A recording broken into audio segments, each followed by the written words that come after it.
right. Are there any questions before I get started? How was the homework? Okay?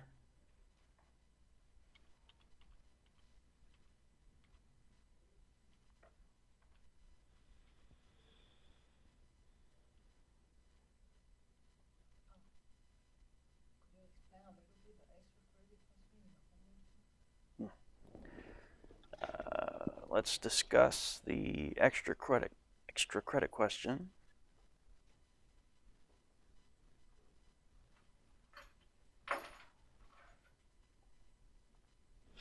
Okay, so in the context of the onset data, you were asked to fit this regression model. This should be age star. I hope that didn't cause any problems. I intended to have age star in both of these places here. You would use the same version of a variable. You wouldn't use a standardized version and then a non-standardized version in the same model. So you fit this regression model, and then the extra credit question was to use the bootstrap to get a confidence interval for beta 0 plus beta 1. Beta 0 plus beta 1 is, according to the model, the mean onset when treatment is 1, so that beta 1 turns on, but age star and prior are both 0, because I do not want beta 2 or beta 3 or beta 4 included in this expression. So beta 0 plus beta 1, the interpretation, is mean onset for those with treatment equal to 1, average age, and prior equals 0.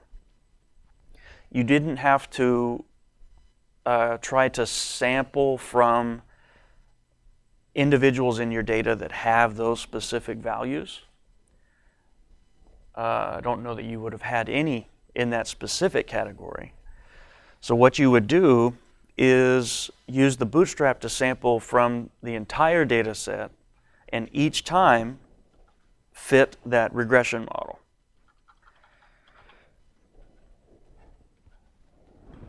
If data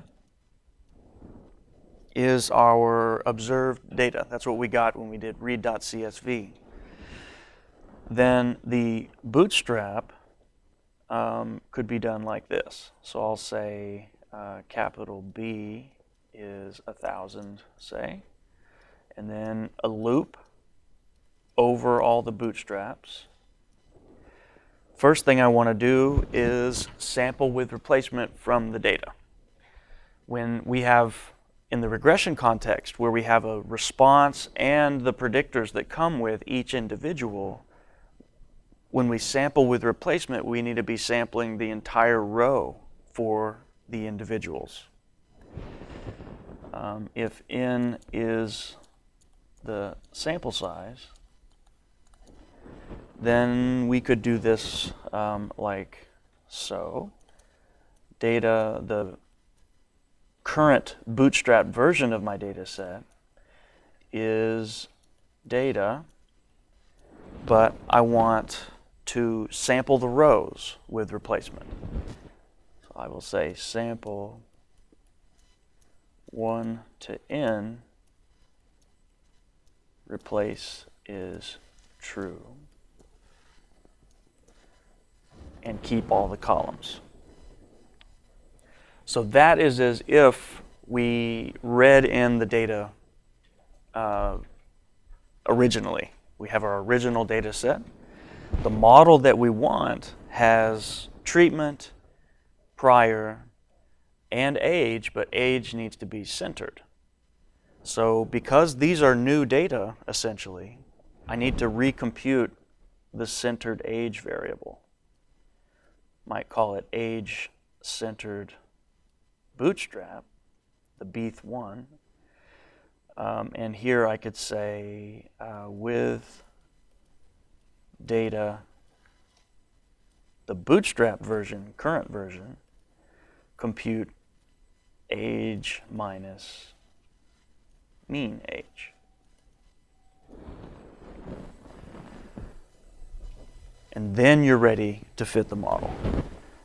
Current model, call it fit B, say, would be LM. Let's do with the current data,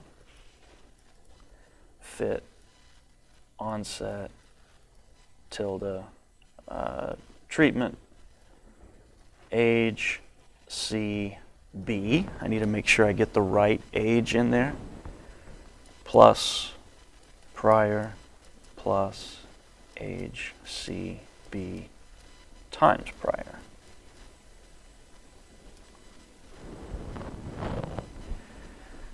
And then, yes?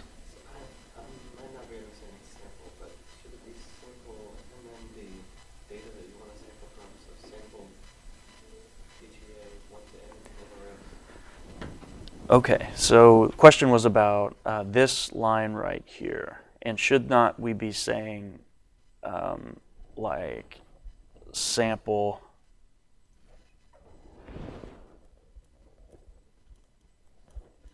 data? The sample function, whatever you give it as an input, will sample from that. If I were to say sample data, data is a data frame, so it has rows and columns.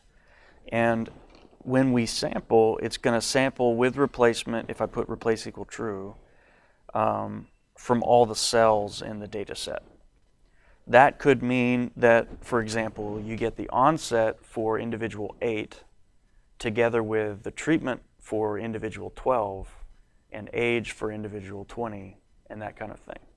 So the way we want to do it is to keep all the numbers, inputs for each individual together.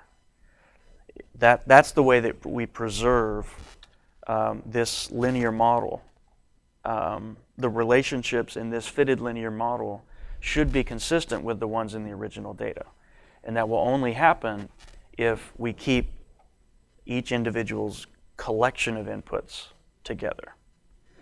So what I'm doing in the loop here, I'm sampling with replacement from the numbers 1 to n. That will give me like 2, 8, 1, 1, and so on, integers that I can use to index the rows of the data frame. So by sampling from these integers, I pick out those corresponding rows, comma space keeps all the variables together for each individual. It's like a permutation of the rows, but a permutation is just a scrambling where each individual is in there once. We are sampling with replacement, which is slightly different because we could have repeats of the same individual. We could have some individuals not show up at all in a bootstrap sample. It's a minor difference, but it does affect the operating characteristics. Bootstrap is related to, or it's very similar to permutation tests. The distinction is that we sample with replacement in Bootstrap. So if you fit this model here, fit underscore B, then what we want to store, call it maybe stat B, the bth one, for this current bootstrap, I could do, what I want is the sum of beta 0 hat and beta 1 hat from this model.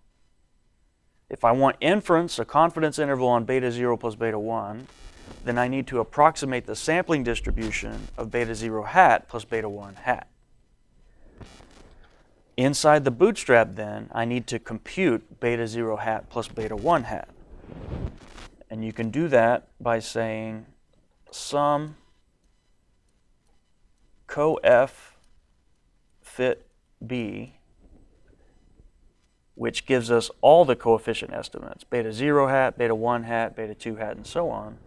I only want the first two. Sorry, this is messy.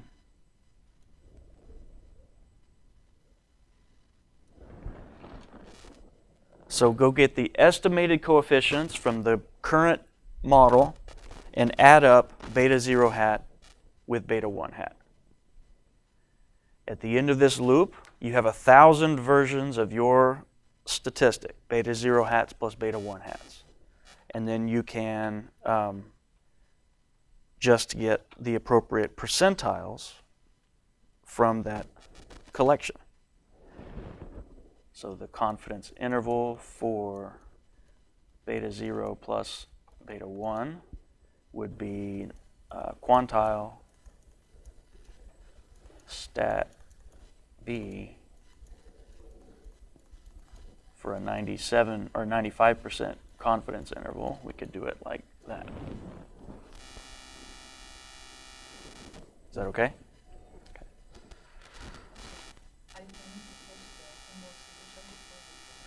I'm going to post the solutions today, I hope. I will post them before the exam, as soon as I can. Any other questions about the homework? Yes?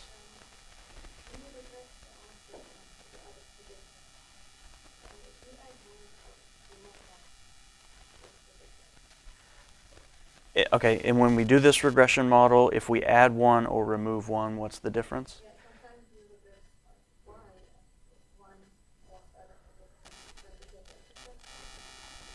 Yes. So when we do regression in R, suppose we had a response variable y and one predictor variable x. If we have in mind the regression model that says yi is beta 0 plus beta 1 xi plus random error, we can do that in R in one of two equivalent ways. I could say Lm y tilde 1 plus x, where the 1 is for the intercept and the x is for beta 1. It turns out that R assumes you want an intercept by default. So even if you don't specify that you want an intercept, it will give you one. If you did not want one, you can tell it, I specifically do not want an intercept by doing -1. That's essentially the same thing as specifying that beta 0 is equal to 0, which you may want to do in some cases. If the nature of your data set is such that the reference group is expected to have mean 0, like if you're studying, I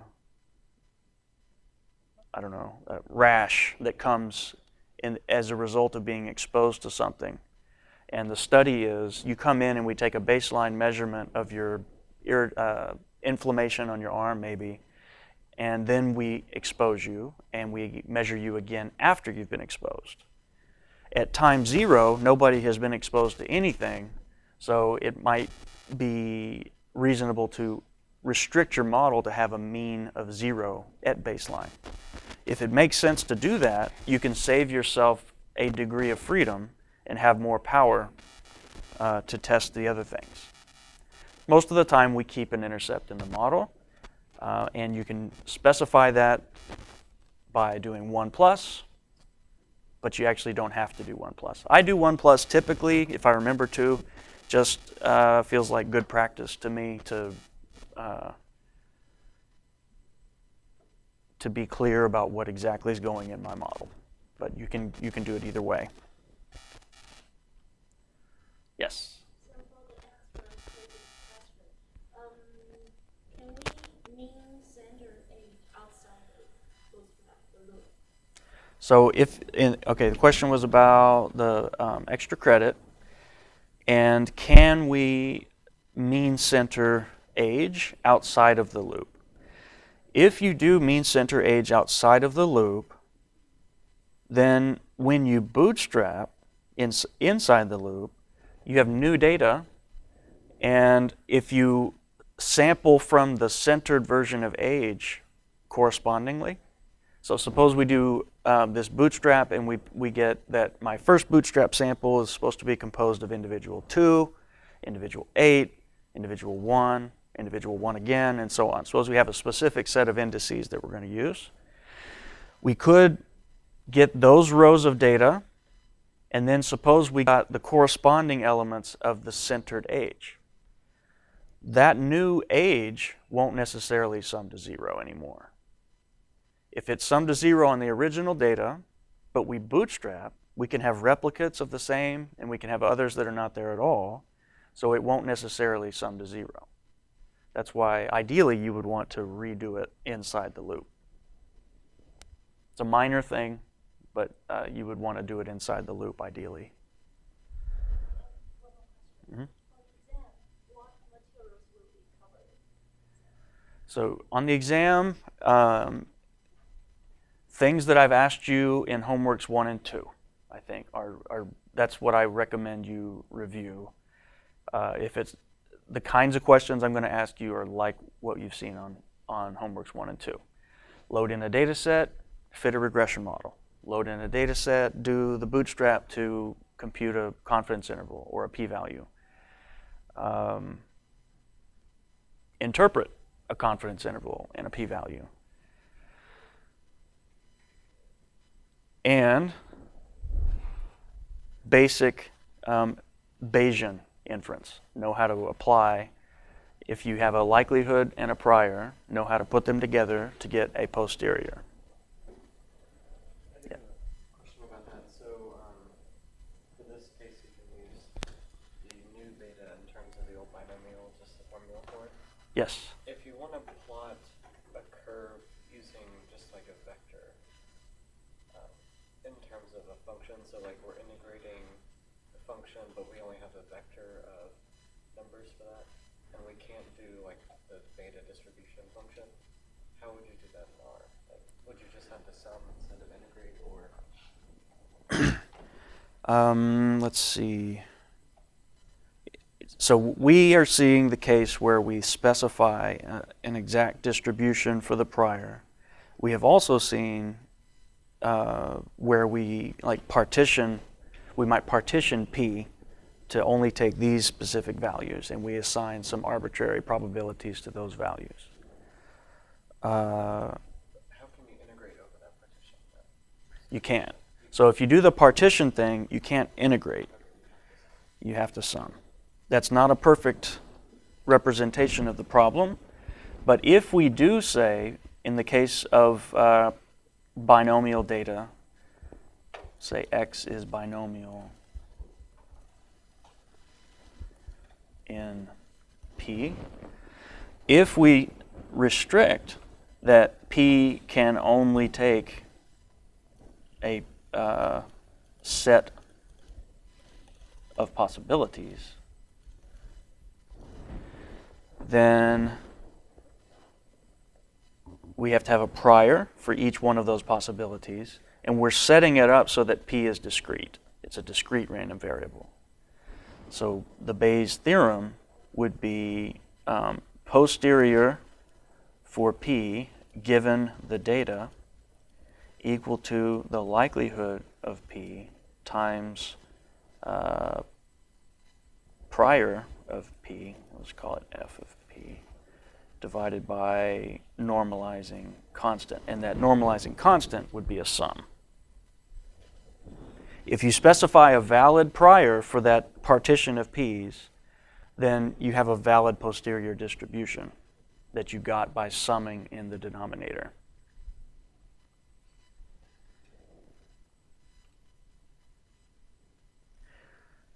If I put a Bayesian question on the exam, I may do it this way. It's easy to code up, and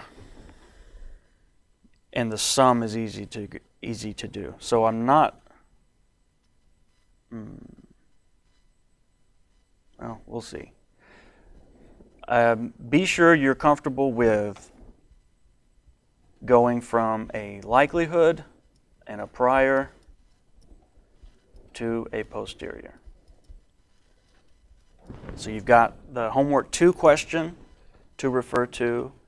You've got the billiards example to refer to as well.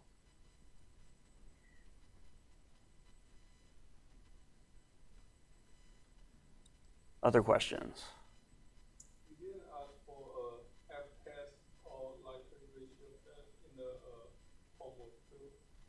Are you going to cover it in the exam? Will not cover, if it's not on the homework, I won't ask you about it. So we won't have likelihood ratios or F-tests on this exam. We will on the next one.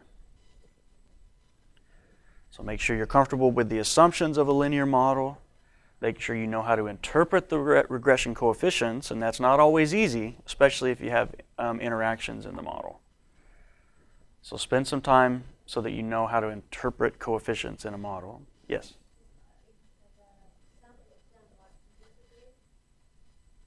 The sample exam, I think, was paper and pencil based. Last year I did it paper and pencil based. So it will have a little different feel from your exam. Last year I didn't have, let's see. Last year I did not require use of R on the exam, I don't think. I don't remember doing that. Yeah, I spent more time on regression last year. I didn't do Bayes last year, and I didn't do as much bootstrap last year.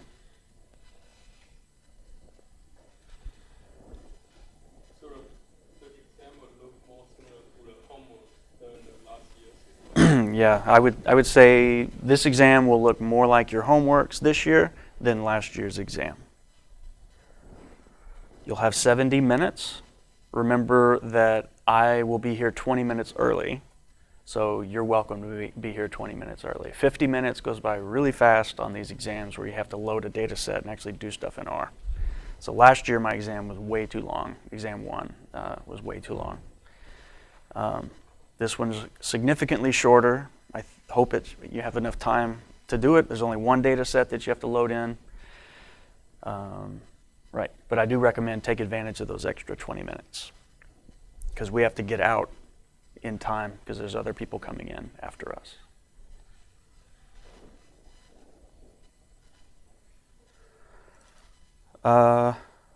Okay. Yes? I think I missed in one of your previous lectures. Did you already mention how we're going to submit the exam? Right. Oh, I needed to do that today. Let's see. I am going to have you submit your exam on eCampus if you're a local student. Online students are already set up to submit it on WebAssign. Let me see if I can get this done right here. Kim, one of our tech people, showed me how to do this. Turn it in assignment. Tests, surveys, and pools. Tests.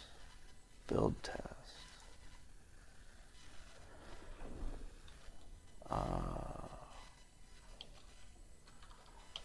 Trial exam.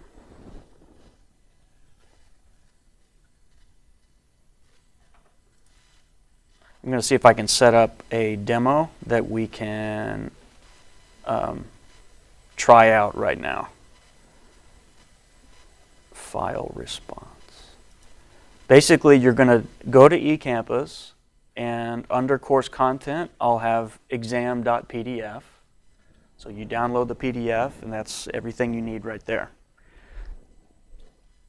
You create a Word document that has all your text in it, any R output, any figures that you copy and paste.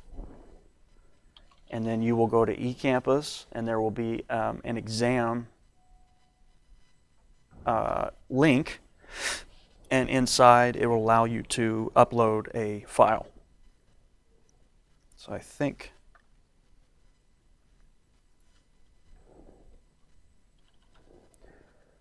this is the way we do it.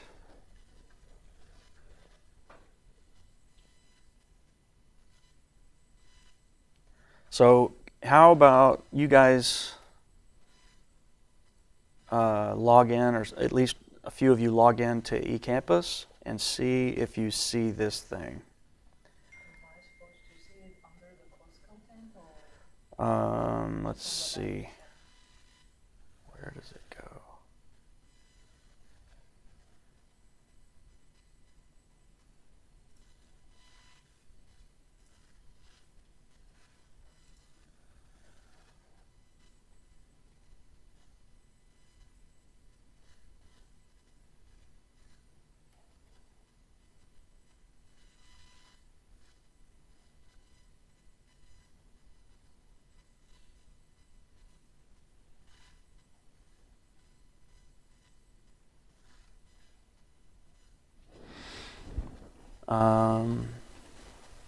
Valuation.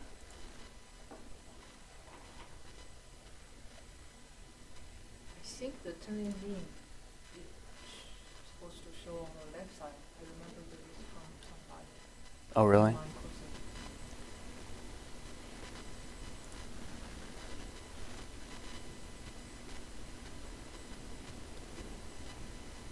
Online courses. I will work on this today. What? Oh, I don't see it. Okay. Worst case scenario, if I can't get it set up on eCampus, I'll just have you email it to me directly. I'm new to, we're all new to using eCampus for file submission in our department, actually. Okay, I will work on that.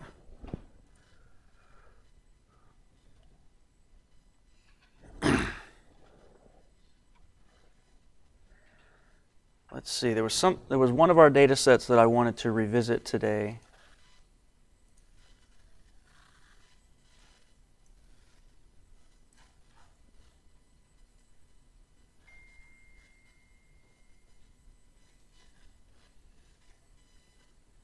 I showed you on Friday how to compute a confidence interval for an arbitrary combination of coefficients, regression coefficients.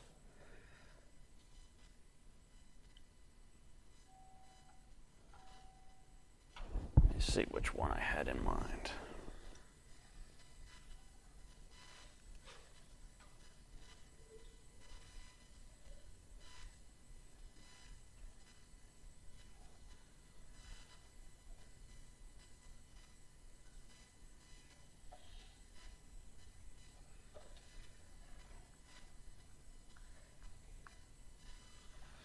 Okay, so I did want to look at the HERS LDL data set. I had some new stuff, and I don't remember where it went. Let's see. Interaction, continuous, and binary.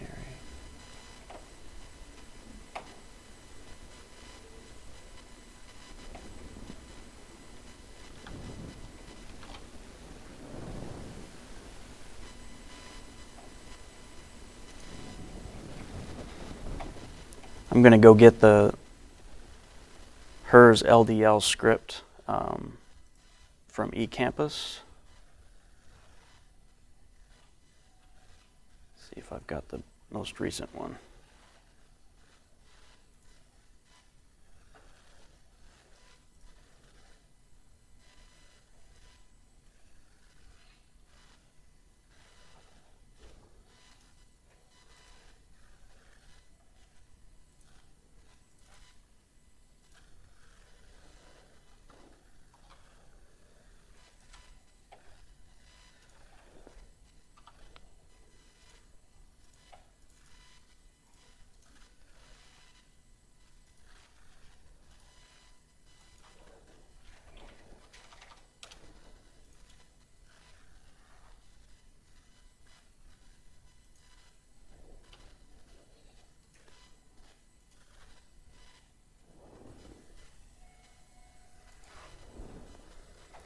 All right. Okay, we did this last time. Again, let me load in the data.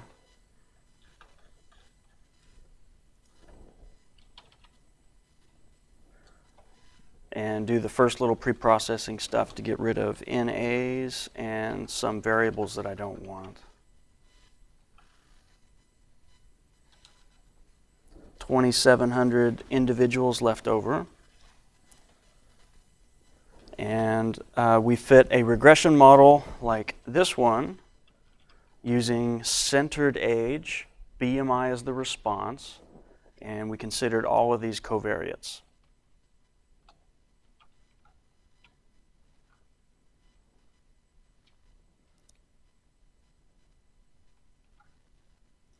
We looked at the model assumptions by investigating the residuals, QQ plots, and histogram. And then we looked at plots of each of those numeric predictors versus the residuals to investigate nonlinearity, any evidence of nonlinearity. When we make these residual plots, residuals versus a numeric variable, we're looking for evidence of something systematic away from zero. We're expecting the residuals to be randomly bobbing around zero. If there's a curve to the relationship, that indicates that there's a curve to the corresponding predictor variable that we did not get. We did not account for it in our model.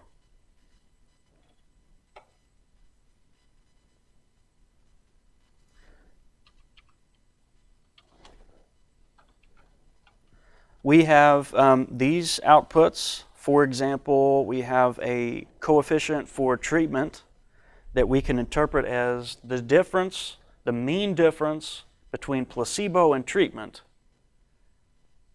among individuals who are the same in all these other ones, adjusted for or controlling for all these other variables.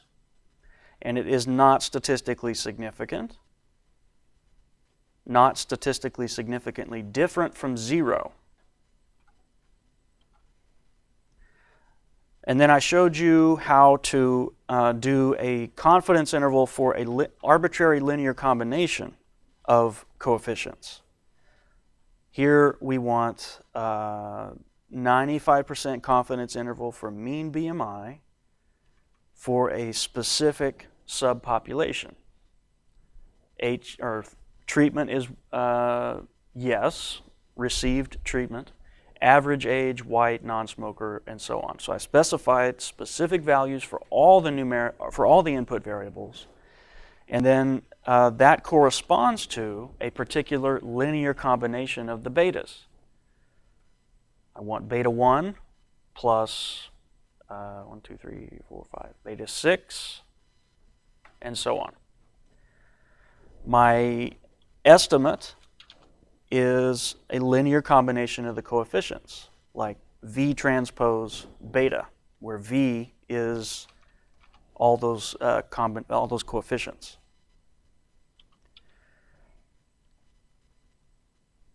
Then the standard deviation of the estimate is what we saw in the notes, square root of V transpose times covariance matrix of beta hat times V. And then the confidence interval is constructed in the usual way, estimate the parameter of interest, then go plus or minus a t-based cutoff times the SD of the estimate. Just looking at the R output, you can't get a confidence interval like we just created. This output would allow you to get confidence intervals for any one coefficient by, for example, doing that plus or minus roughly 2 times the standard deviation. That'd be an approximate 95% confidence interval for that beta. But we want a combination, a linear combination of the betas.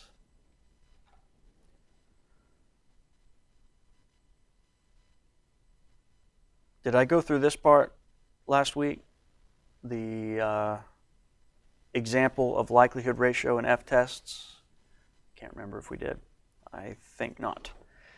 Here is an illustration of using likelihood ratio and F-tests in a case where we don't have other options. We can't just look at the individual p-values from the R output to answer a question like this one. The question here is there any effect of the 3 medication predictor variables? There's HTN meds, there's statins, and there's DM pills. Does medication have any impact on mean BMI? Adjusting for all those other variables. In order to do likelihood ratio or F,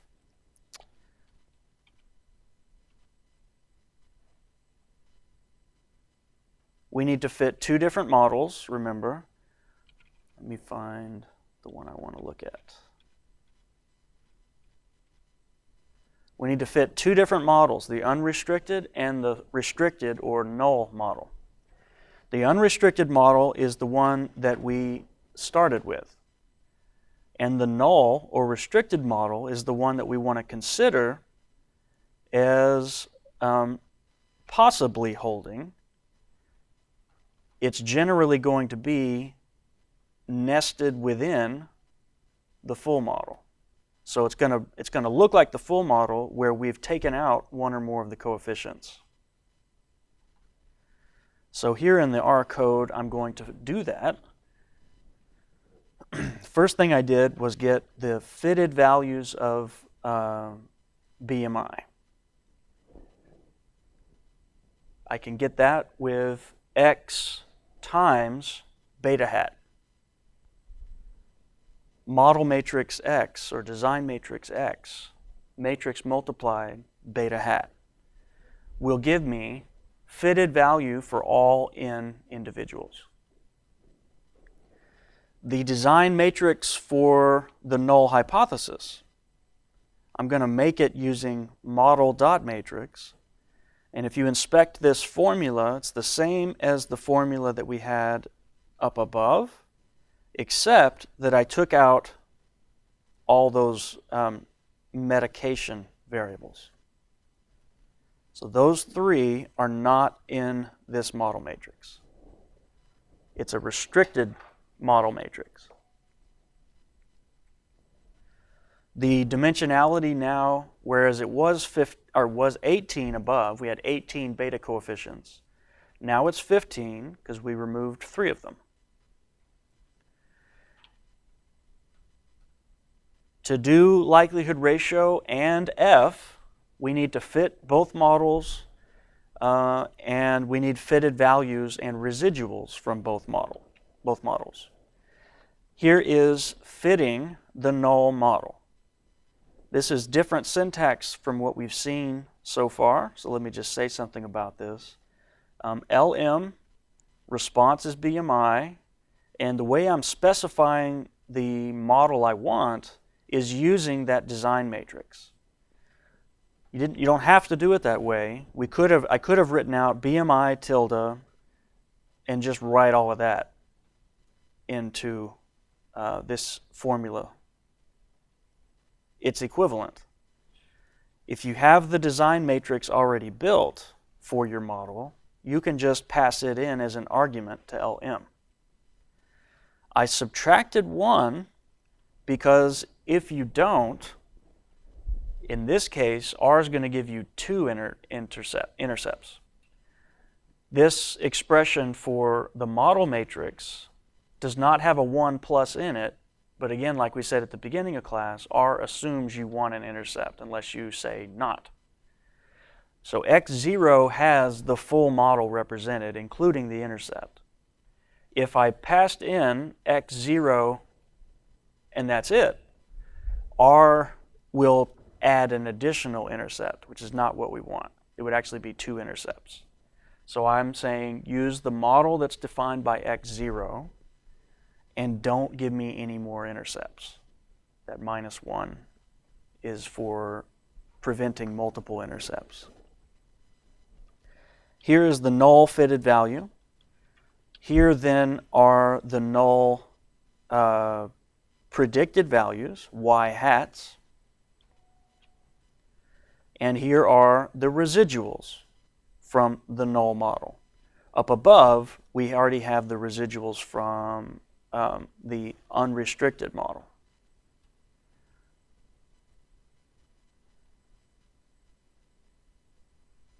Okay, and then here's likelihood ratio test. We're going to add up the log normal densities under the 2 models, compute lambda as our test statistic, and then a p-value using the chi-square. We can also quickly do an f-test using the residuals. We use the residuals to compute these residual sums of squares. And that gives us an f statistic.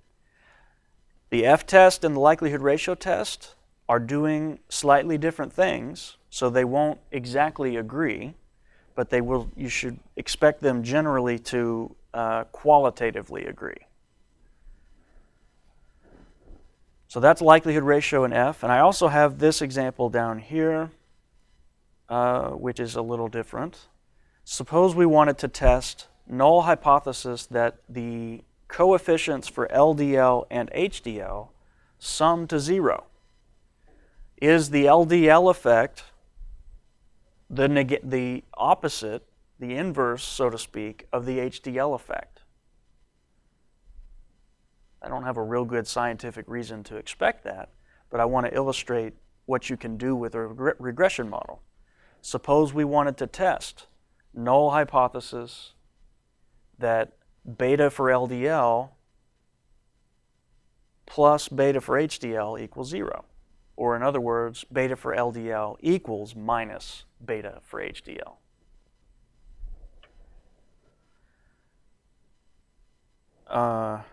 Let me come over to the whiteboard for a second. And suppose we considered a simpler version of our model, so I don't have to write as much. Suppose we said BMI is beta 0 plus beta 1 LDLI and beta 2 HDLI. If we wanted to test null hypothesis that the coefficients for LDL and HDL sum to 0, that's equivalent to saying that beta 1 equals minus beta 2. Then under the null, the restricted or null model would look like this. So beta 0 plus beta 1 LDLI plus, and beta 2 is minus beta 1. So I'm going to put minus beta 1 times HDLI plus epsilon I. And that then equals beta 0 plus beta 1 LDLI minus HDLI. The unrestricted model has beta 0, beta 1, and beta 2. The null model only has 2 coefficients because of what we've said about this relationship between beta 1 and beta 2.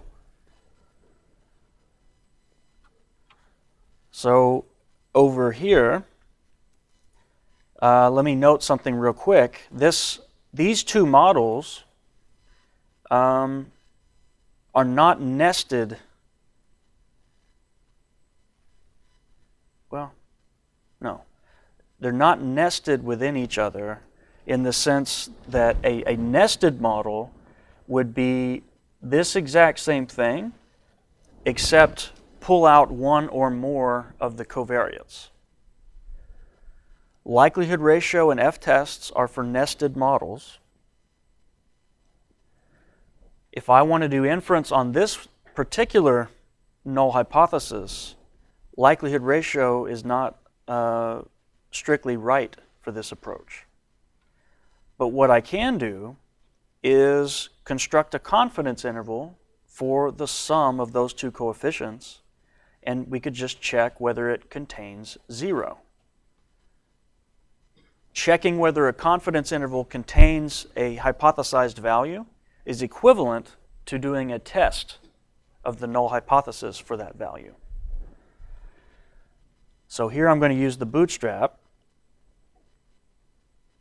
I'm sampling with replacement from all of my data. So I'm sampling rows. That's the way we do bootstrap with regression. And then I've got an issue here. Looks like we have that centering of age issue that I mentioned earlier.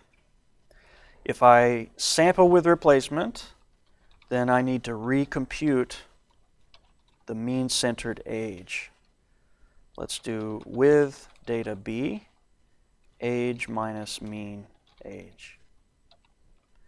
And then I need to replace age C with age CB.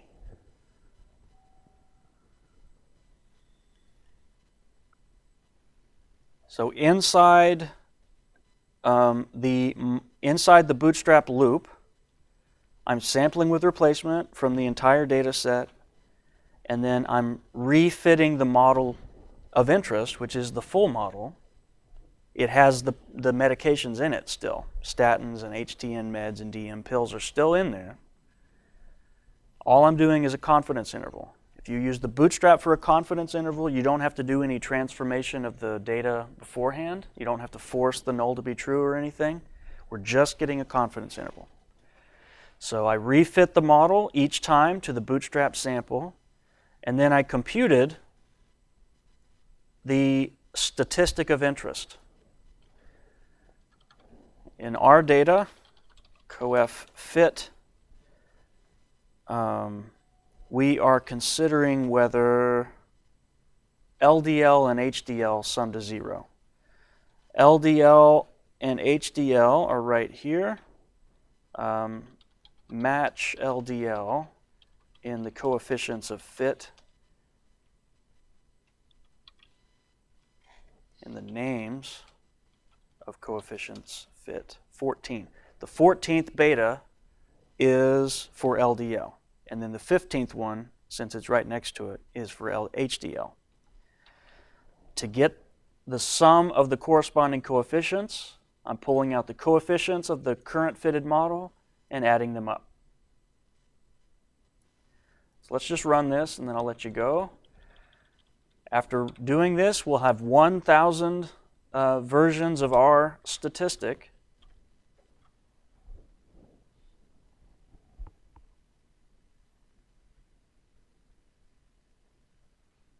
If we draw a histogram of coef sum, we'll be looking at an approximation of the sampling distribution of that. And what we found with quantile is that 95% of this distribution is between about minus 0.046 and minus 0.015. That's the picture of the 1,000 bootstrap statistics. You can see that it's almost entirely shifted to the left of 0. Because our confidence interval does not contain 0, at confidence level 95%, we would reject the claim that those two coefficients sum to 0. Since the confidence interval does not contain the null hypothesized value, we reject the null hypothesis. If it's a 95% confidence interval, we reject with 95% confidence. That's equivalent to testing at a type 1 error rate of 0.05. Okay, so we've seen a lot of regression now. Exam Wednesday, and then we will start into correlated data, okay, on Friday. Okay, good luck on your exam.